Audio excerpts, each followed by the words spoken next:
করছেন যে ওনার বাবা মা ওনাকে পর্দা করা থেকে মানা করছেন, আর গায়ের মাহরাম ছেলেদের সাথে বা পুরুষদের সাথে তাকে সাক্ষাৎ করার জন্য বা ফোর্স করছেন, তো এই মতো অবস্থায় তার করণীয় কি সম্পর্কে জিজ্ঞাসা করছেন। জি, প্রথম কথা হলো যে মাতা পিতার আদেশ পালন করা জরুরি বা ওয়াজিব। কখন?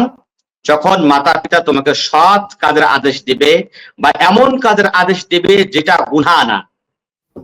কিন্তু যদি মাতা পিতা আপনাকে বা কাউকে যদি এমন কাজের আদেশ দেয় যেটা হচ্ছে শরীয়ত অনুযায়ী গুনাহর কাজ, তাহলে রাসূলুল্লাহ বললেন লা তাআতা লিমাখলুকিন ফি মাসিয়াতিল খালিকি।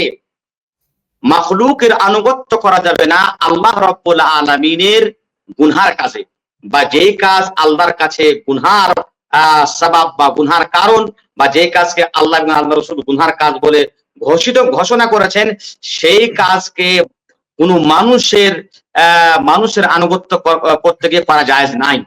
সুতরাং আপনার মাতা পিতা আপনাকে এমন কাজের আদেশ দিচ্ছে যেটা হচ্ছে পরিপূর্ণরূপে হারাম, সুতরাং এই মতো অবস্থাতে আপনার মাতা পিতার আনুগত্য করা হারাম।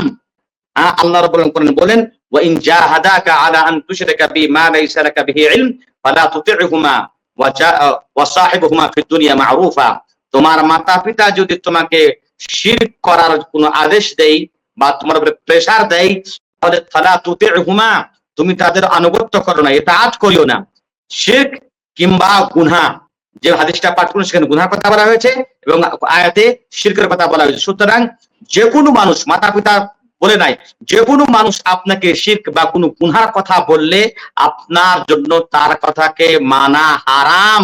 সুতরাং মাতা পিতা আপনাকে পর্দা থেকে নিষেধ করছেন এবং এমন ছেলেদের সাথে মিশতে বলছেন যারা আপনার জন্য মাহরাম না, তাহলে এরা মাতা পিতা গুনাহর কাজের আদেশ দিচ্ছেন এবং এই গুনাহর কাজের আদেশ আপনার জন্য মানা হারাম, এবং আপনি বয়কট করুন, এটাকে অপরিশুদ্ধ করুন এবং মাতা পিতাকে বুঝান যে হ্যাঁ, আমার মাতা পিতা আল্লাহ রাব্বুল আলামিন আমাদের সৃষ্টি করেছেন তার ইবাদতের জন্য এবং আমরা যদি জান্নাত পেতে পারি, আপনারা আমাকে এমন কাজের আদেশ দিচ্ছেন যে কাজটা আমাকে জাহান্নাম নিয়ে যাবে, আপনাদেরকে জাহান্নাম নিয়ে যাবে, অথচ আল্লাহ রাব্বুল আলামিন কোরআনে বলছেন যে কু আনফুসাকুম ওয়া আহলিকুম নারা, তোমরা নিজেই জাহান্নাম থেকে বাঁচো এবং তোমার পরিবার পরিজনদেরকে জাহান্নাম থেকে বাঁচাও। এই কথা বলে আপনি আপনার বাবাকে, আপনার মাতাকে আপনি ওয়াজ ও নসিহত করবেন। আল্লাহ রাব্বুল আলামিন ইনশাআল্লাহ তাদেরকে হেদায়েত দান করবেন এবং আমাদেরকে যেন আল্লাহ রাব্বুল আলামিন সঠিক হাদিস এবং কোরআন আমল করার তৌফিক দান করেন। আমিন।